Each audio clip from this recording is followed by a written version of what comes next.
I want to say, as a producer of this documentary, thank you, Mr. Talley, for being an inspiration to me in the area of wanting me to do this documentary.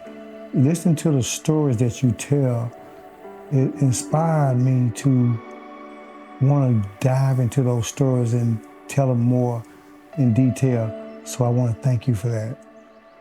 I want to give a special thanks to the Honorable Jerome Rice, Mayor of the City of Spartanburg. You dedicated your time. We had lunch with you. We enjoyed breaking bread with you. You're very generous with your time. What you do at Spartanburg High School, what you do in the city. I want to say thank you also. I want to thank all 22 participants that helped us put this together. We wouldn't have been able to do it without all your help. Y'all sacrificed your time, and we just want to appreciate you right now for what you've done. I say again, it wouldn't have been what it was without your stories, your experiences, and you opening up some of your emotions, some of your mental thoughts. I really appreciate you, and I want to say thank you. I also want to thank the public library in Spartanburg.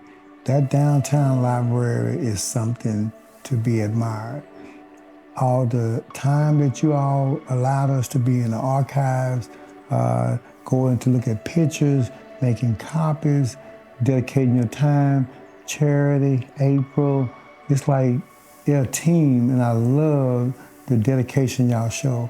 And all the people that let us come into their homes, all the people that fed us, all the people that donated for the project. I want to make sure that we thank you, and thank you, thank you, and thank you. Last but not least, I want to make sure I give props to my wife, your hometown girl, Cynthia Reed Wills. She dedicated so much time to this project. She dedicated hours of editing and looking for pictures and making phone calls, and it's like it was a labor of love. I told her we didn't bite off more than we can chew, but we did bite off a lot. But she accepted the challenge. I want to make sure that I give her props. Being married to the one person for 34 years, I want to say she's been by my side all the way. Without her help on this project, it wouldn't have been what it was. So Cynthia Reed Wills, your hometown girl, in 2015, your hometown girl brought you content of character. In 2022, she brought you It's Only a Test, the story of Job. She did it again. She brought you another story.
Mayor James Talley, a living legend here in Spartanburg.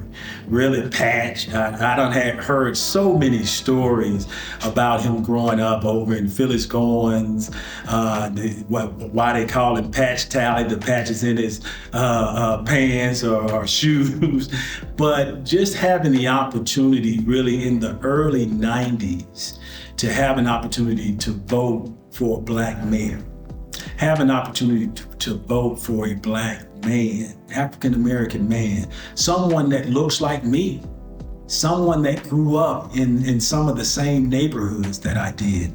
Even at that particular time, someone that actually had the same type background, educator, coach, mentor, someone that's from here, that's experienced the ups and the downs. I love to hear his story about Livingstone College, his friends, but having that opportunity truly to vote for Mayor Talley was a game changer for Jerome Rice, and it was a game changer for Spartanburg, because Mayor Talley really put his heart into his work. And he's still working now to this day. He's still working now to this day. I know he's been appointed to a couple boards that we're doing a Black History mural over on the south side of town. He's the chair of that board to make sure we get the right people represented. And it's not just the folks on south side, it's people in Spartanburg as a whole that will be on this African American mural over on the south side of town. So again, to have that opportunity to see Mayor Talley, as I stated about Mayor Talley being my lifeguard when he was at Dr. T.K. Gregg Center over on Oakland Avenue, being able to touch this person, being able to walk around with this person, being able to communicate with this person was again something big for me, because he was an African-American male, a black male that I could look up to, that I could ask for advice,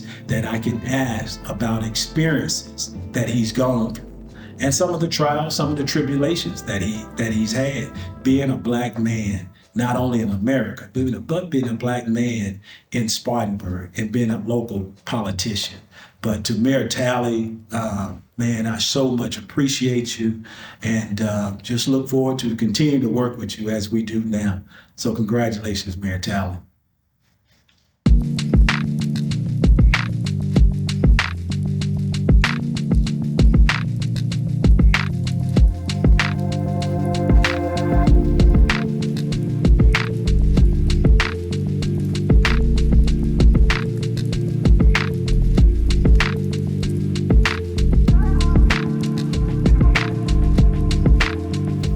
James Talley. I was born in Spartanburg County in 1940 during the Great Depression.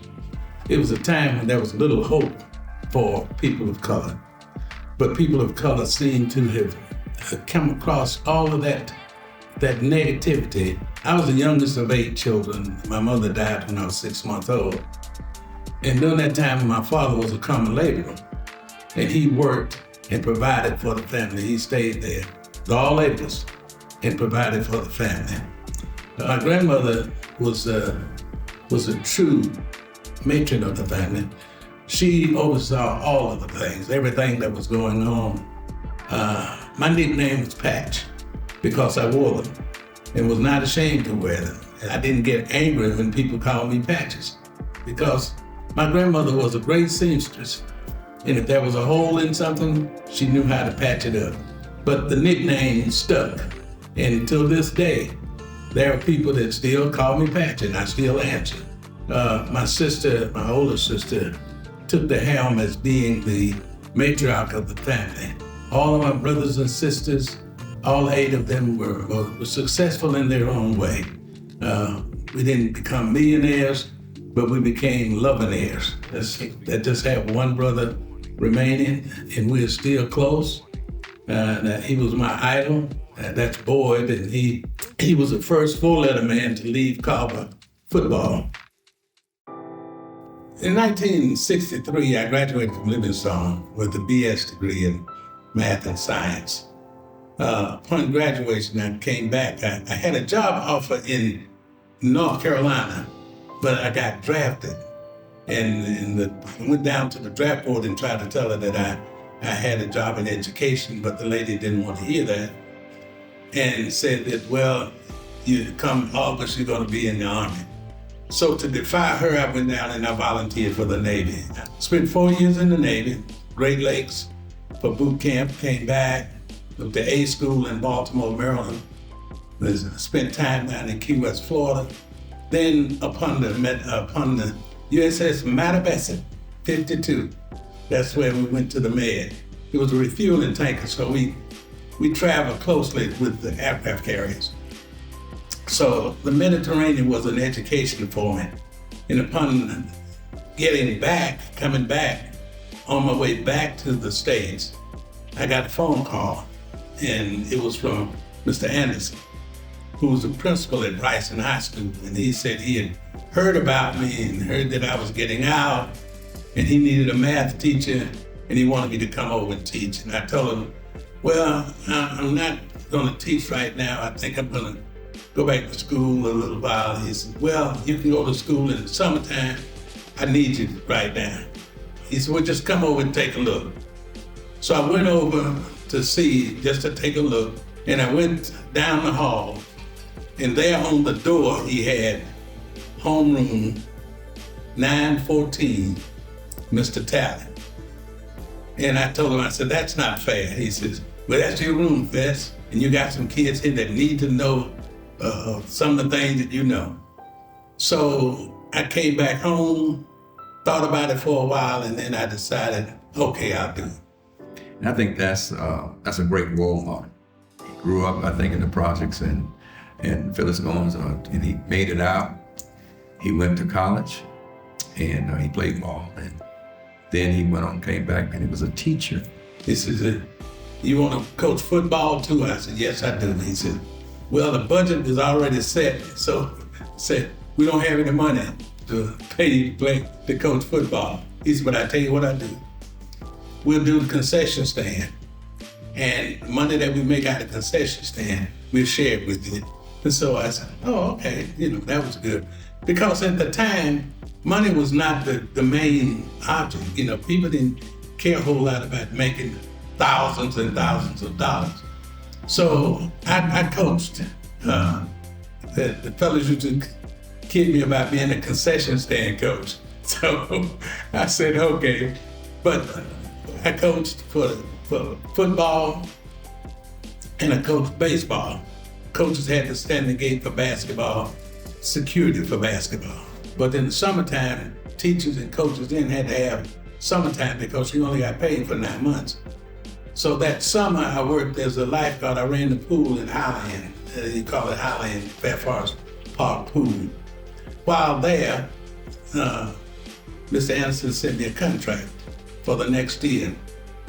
And at that time, Mr. Henderson, who was my high school coach, who coached at Carver, came by with a contract to coach at Carver and teach at Carver.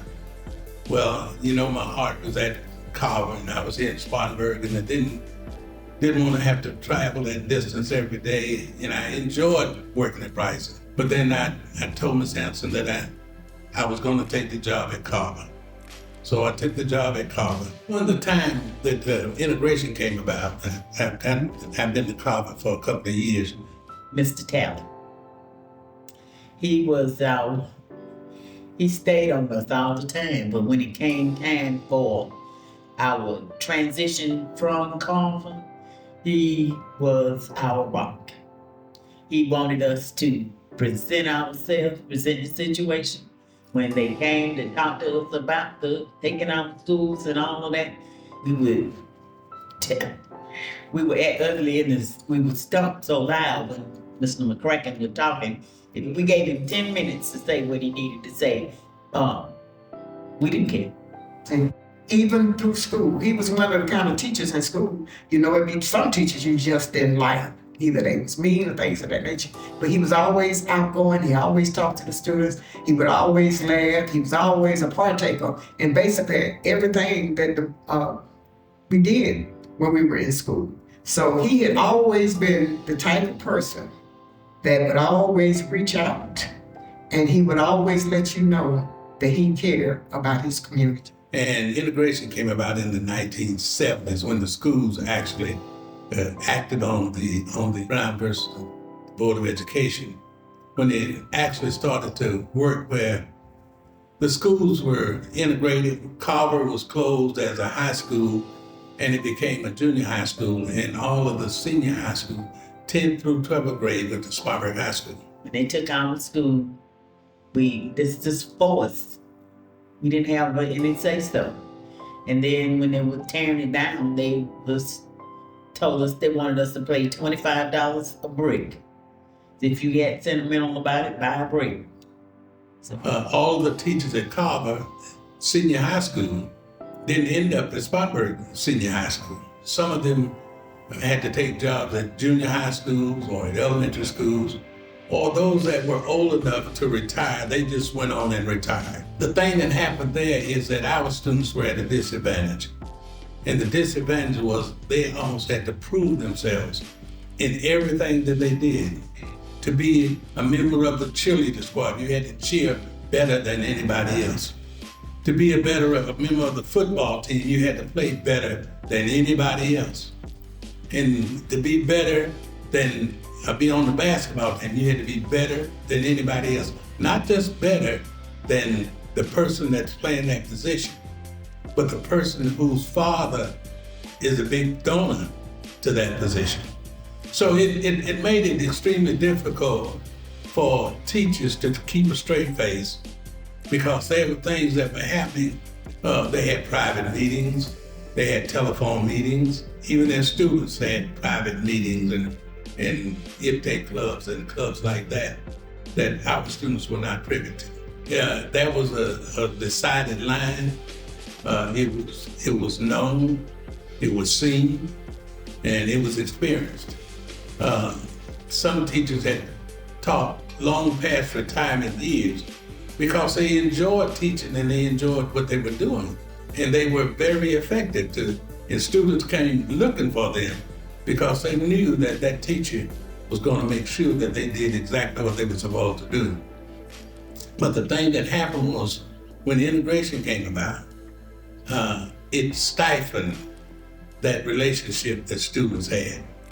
We didn't have the same relationship that we'd had before. Then the teachers at Carver High School was always Mr. and Mrs. That's what the teachers were. When we transferred to the other school, they became on a first name basis, or by initials. But that didn't happen at Carver. At Carver, and with the teachers that came from Carver, we made sure that that line never crossed. We dressed properly. Mr. Woodson made sure. He says, if you're teaching, that's a profession, and you come in here professionally. Well, we didn't see that the same way when we went to the other school. We had to wear coat and tie every day at Carver. And when we got to Spartan High, you could wear machine-dried jeans or machine-dried shirts, just take them out and put them on. And as a matter of fact, we were almost taunted for dressing, because we come in dressing and said, oh, y'all must spend all y'all money on clothes because we can't dress like that. And I used to say to them, don't worry about it, not too many people that can. And that kind of cut it down, because they knew that I was going back at them with the same thing that they were coming at me with. And that was trying to make a difference in our relationship. But when we stayed there for a while and continued to work, my thing was not to be loud and boisterous and stuff like that, but to work them in a way that they would see that we knew exactly what we were talking about. I mean, we had some teachers there, and I talked about Mr. Lyles, and had Mr. Barksdale and Mr. Henderson and Mr. Gilmore and all of us worked, and Mr. Jeter and I can go on and on with Miss Barksdale, Miss Watson was there, Miss Marshall was there, and guidance counselor, that kept us our backs. When we couldn't see behind us, they kept our backs. They knew exactly what was going on and how to get that information to us. And get that information to us, enable us to get it to the students, because we wanted to make sure that they didn't fall into a trap. And our thing was to make sure that you stay as clean as possible. You don't go out there and hang out at this place and that place where you can get that bad reputation. What you do is you do exactly what they. Now they could do it. You know, it didn't matter. They could date students. They could have parties with students. But if you did it, then it was a crime and it was a sin. So we made sure that we kept it straight, kept it honest, and made sure that everything that we did that our students saw us doing was in a positive manner and would keep that same respect that they had when they left Carver, that we had for them and they had for us. It passed on through until we got to the point where we started making some progress, and a lot of it happened with the students. At Carver, we'd have 20 to 30 merit scholars every year. When we got out to the other school, the merit scholars dropped, not in our students' grading, but how they were graded and why they were graded in such a manner. So a lot of students who had been honor students and they were real good students were frustrated by the fact that they could not get a fair deal or a fair shake in the classroom, but they continued to succeed and continued to go ahead and progress. And they went off to college and hopefully and happily to HBCUs, I should say. And we got out there, we got kids coming back and talk to other kids about there is a world outside of this world right here. During that time, I was asked to be the head coach of the swimming team. That's what I used to run a swimming program in the summertime. I coached the team. And one of the coaches had the audacity to ask me, "Can you swim?" And I said to myself, "No, but I understand dog paddling can get you all the way across the pool." We practiced at 6 o'clock in the morning at the Y. I invited him to come. I said, and we will have a competition, a private competition. I said, for the 4 competition strokes, I said, we'll go. I said, we do butterfly, freestyle, backstroke, and breaststroke. I said, and if I can make it through all 4 of them, then we'll see if I can swim. But he never showed up. He never did. But it was fun getting to see the look on his face when the swimming team had a banquet and they realized that we had not lost a dual meet in the whole time, in the whole year. But we were really top notch, and it quieted down the fact, the question, can you swim? Never had that asked of me again, but it was good times. In '78, I was talking about how things were at City Hall and there were no representatives for the Black community on City Council. And I was complaining about it and talking about, nobody ever looks out for us down there. And a fellow told me, he said, "Well, if you think that much about it, why don't you run?" And I said, I just might do that. So in '79, I decided that I was gonna run. And this fella, Dewey Talley, and Dewey says, "Well, why don't you run?" I said, all right. So I ran. And I lost by 5 votes. In my neighborhood, we were in the basement there watching the returns. And I had some hors d'oeuvres and some lights. And people came in, "Man, that's all right, that's good. It looks good, it looks good."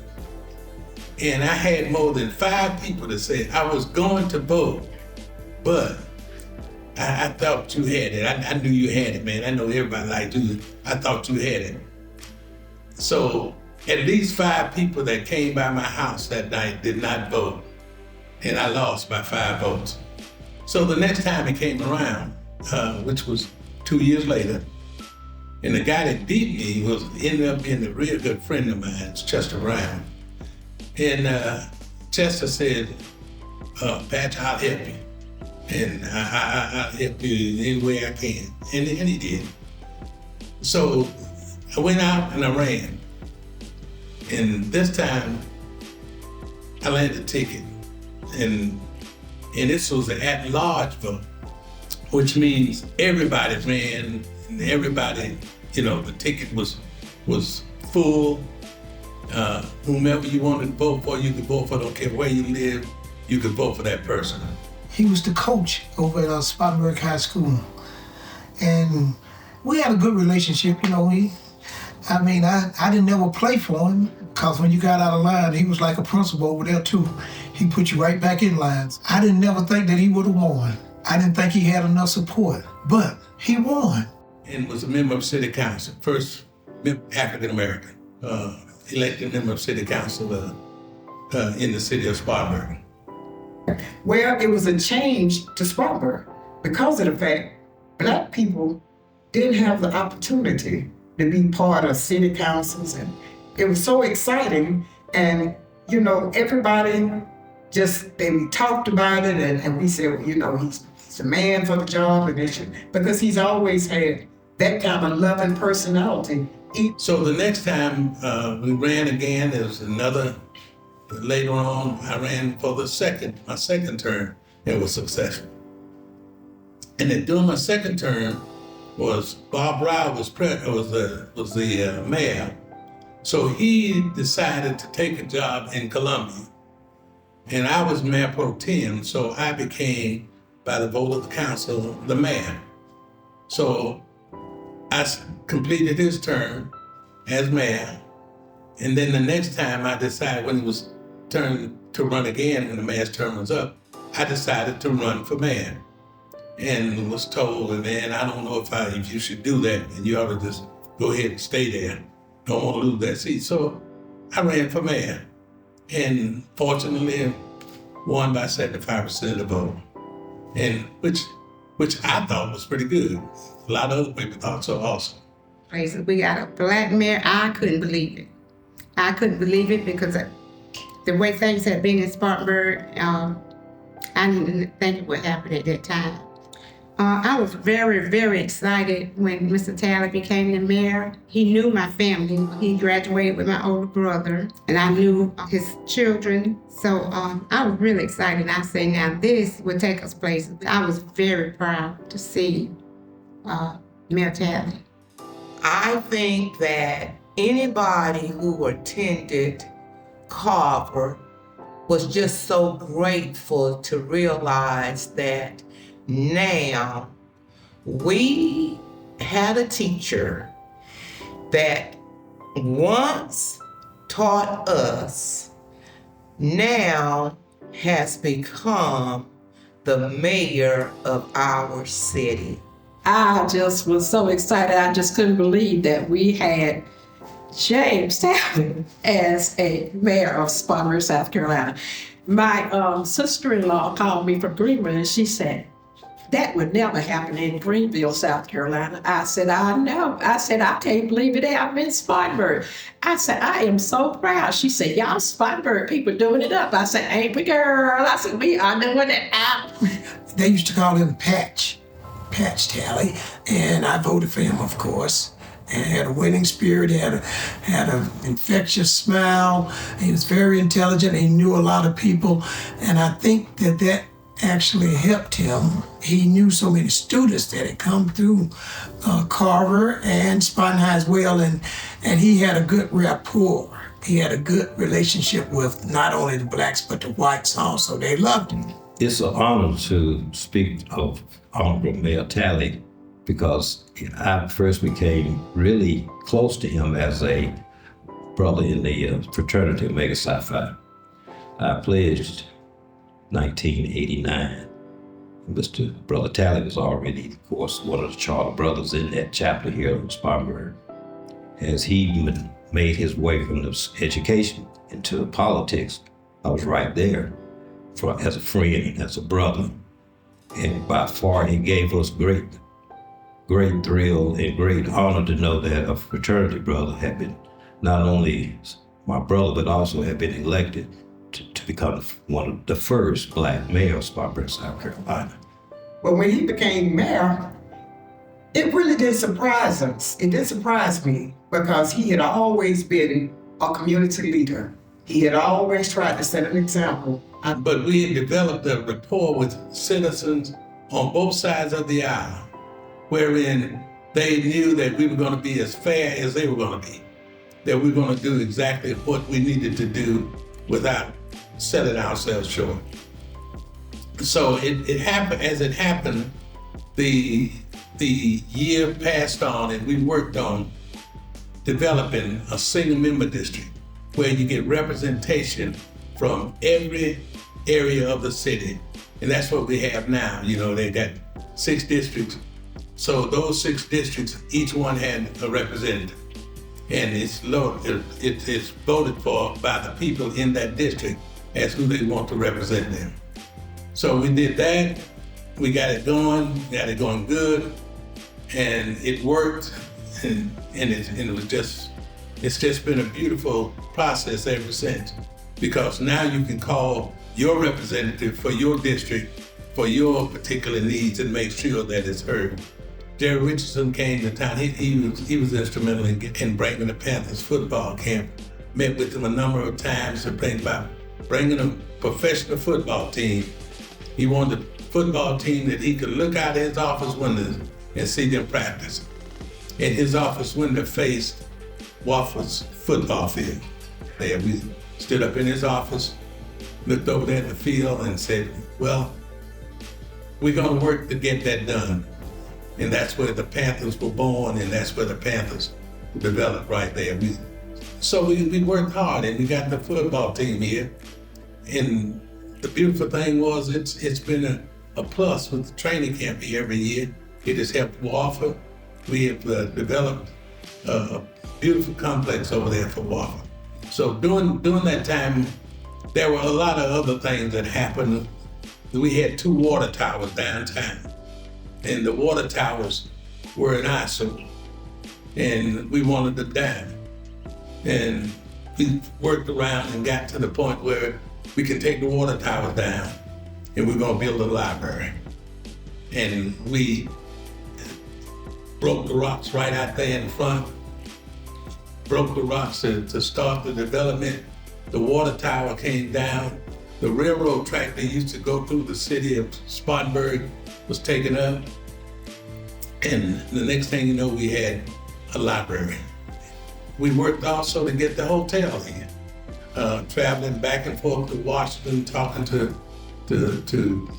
senators, going back and forth to Columbia, talking to the governor, talking about funding, until we worked with Arthur Cleveland diligently till we got the hotel here in Spartanburg, and that's at the Marriott. And it has been a plus and a positive ever since that we've been able to get it here. There are a number of things that have been done that I look back on, and I look around and see that's happened, and I'm pleased to see the progress that we've made. I can remember the years during the time of Mr. Talley doing a lot of things in the community for the Black people, seeing that things move forward for us, and I am proud that he became mayor of Spartanburg, South Carolina. I was so very pleased when he became the mayor of Spartanburg. People that had planted seeds into you were now going on and impacting an entire community. We introduced a lot of new programs. We did the program for employment for people with disabilities. I knew the way to get things done was to be able to communicate with people, be able to convince them of what I thought was right, and be able to listen to them for what they thought was right. We did a program with Spartanburg High School Endowment, for instance. We had what was called the Mayor's Trophy. The team that won the game between Spartan High and Dorman, which was crosstown rivals, would keep the Mayor's Trophy to the next year and then would pass it on. And that was the important thing that needed to be done in the city of Spartanburg that had not been done. It had been so much separation for so many years that now it was an opportunity, and I felt that it was incumbent upon me to make sure that we didn't pass this opportunity up. I was elected mayor. I was a black man, but I was not the black mayor. I was a mayor that was black. And that means the mayor for the city of Spartanburg, not just for the black community. I didn't play racial jokes. I didn't play ethnic jokes. We talked straight out, and that was the one thing that we cleared up in the beginning. Mr. Talley, he was always such a jovial person. Just how his presence demanded respect because although he was a very delightful person, you always knew just how far you could go when engaging in conversation and everything with him. I was the first African-American elected mayor of the city of Spartanburg. And that brought with it a lot of inner pressures and outer pressures. The thing that it brought was that I knew I had to be the very best that I could be because I wanted to represent the people in a positive manner. And representing them in a positive manner made me feel good. There were a number of things that were innovative at the time, a number of things that we did that stood out. My brother called me from Maryland, and he was teaching. He said, boy, y'all got it going on down there. You got a black mayor, a black chief of police, and a black superintendent of District 7. He said, y'all really got it going on. He said, everybody's talking about y'all. I said, brother, you need to move back home. And he would just laugh. And he was mayor at least 2 terms. It was like, to me, like there was actually no rival. He was just that good. I mean, he was just that popular. He was just that good. He knew what he was doing. And he handled the mayorship of Spartanburg well. And he basically moved Spartanburg from one era to another. So it was a really progressive years under Mayor Talley. I said, he's doing a wonderful job. I said, he's doing a wonderful job. And I said, he did so much, and really, he did so much for Spartanburg. He really did a lot for Spartanburg. So the thing that happened, and I had to interact with all aspects of the community. And that was not a problem because I'd been doing that all the time. And I knew how to talk to people, and people knew how to talk to me. And through all of that, we were proud, simply because he did everything with dignity. And he seemed to be able to maneuver in all rooms. He can make everybody feel real comfortable. He still does that to this day. When you see him, you smile. The ones that wanted to participate, that worked hard at it, they can see the progress that was made. And we had a lot of people that were go-getters. Then they always said the biggest thing was to fight the naysayers. And when you fight the naysayers, you spend too much energy that you can't get to the positive part of what's going on. When I look back over it, there are a number of things that happened during my tenure on council and as mayor and working throughout the city and out the state and at the county that I'm extremely proud of. And I hope the people of Spartanburg are proud of. And even today, I hadn't been mayor in a number of years, but even today I still get, hey, Mayor Talley, and that's good enough for me. Every time I see him, it's Mayor Talley. But he evolved to that. When I was growing up, he was Coach Talley because he coached the football teams. And before that, he was the player Talley. With my dad, I would go see him play, like I said, at Livingstone College. He's always been an influence to me, a positive influence.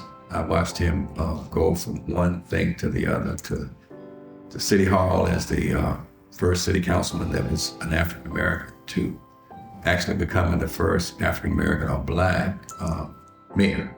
I've never forgotten that. Mr. Talley was a member of my church. We both attend Bunton CME, Bunton Institutional CME Church, and I was proud to have him be a member of my church. He was also a very good tenor, sang very well. And whatever he did, I always noticed this, he always added something to it. He didn't take anything away, and he was not a negative person. I praise Mr. Talley, Mayor Talley. We really supported him 100%, and he knows us all. He knows everybody. But we really praised, enjoy Mr. Talley, Mayor Talley, Jamestown. I gave him high kudos. So I am very proud. I'm still proud of him.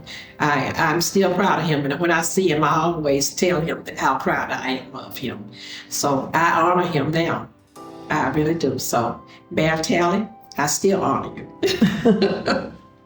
Spartanburg has something to be really proud of. Mayor Talley, he's like my big brother, but at the same time, role model, daddy, all wrapped up into one. And I'm just glad to know that he's been in my life since I can remember. And every time I see him, he asks me about my mother. Is she doing okay? And, I tell you, ain't nobody like it. Spartanburg, you ought to be proud that you have a Mayor Talley, Coach Talley, Teacher Talley. So he was lovable, but he was firm, and he taught well, and basically he was like an overseer, and he used his knowledge to get a lot of policies and a lot of things done through Spartanburg.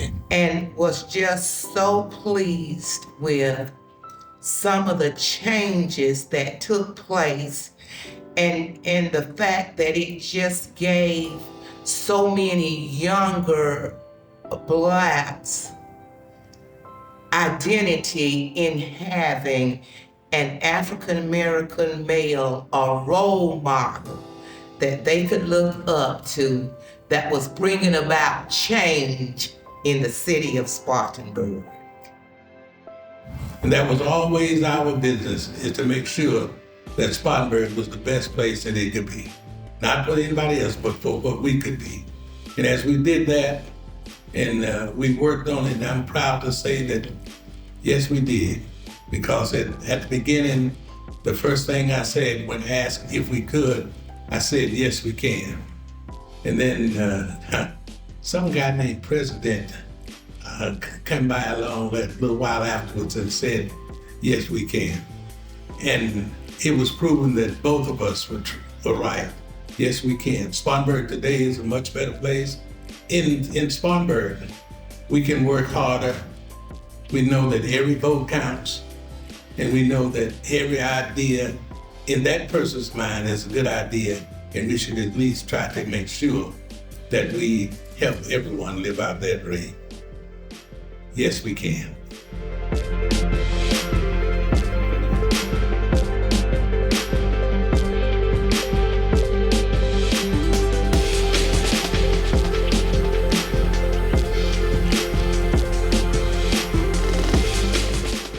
Thank you to all the participants in the documentary. I want to say thank you to all the people at the library that helped us with the archives, people that let us come into their homes. I just want to thank the city of Spartanburg for opening their hearts up. This is a vision that I had by coming to South Carolina, Spartanburg, and letting those people open up and tell me stories about the changing times and what this city went through. And it was just so inspirational to me as someone coming from Dallas who attended all-black elementary, all-black junior high, all-black high school, lived in an all-black neighborhood, but understanding that those changing times created some great people. And I got a chance to meet a lot of those great people. And I do want to say, by doing this documentary and opening up to the city opened up to me, what it did, it taught me that now I can say, because of those changing times, This is the Spartanburg I know. I also want to take time out to give a special thanks to my wife for 34 years, your hometown girl, Cynthia Reed Wills, who was given the key to the city by the first African American mayor and had the city of Spartanburg to declare February 15, Cynthia Reed Wills Day in the city of Spartanburg. I want to make sure that I give her props because she did a great job. And I want to say, your hometown girl, she brought you another story.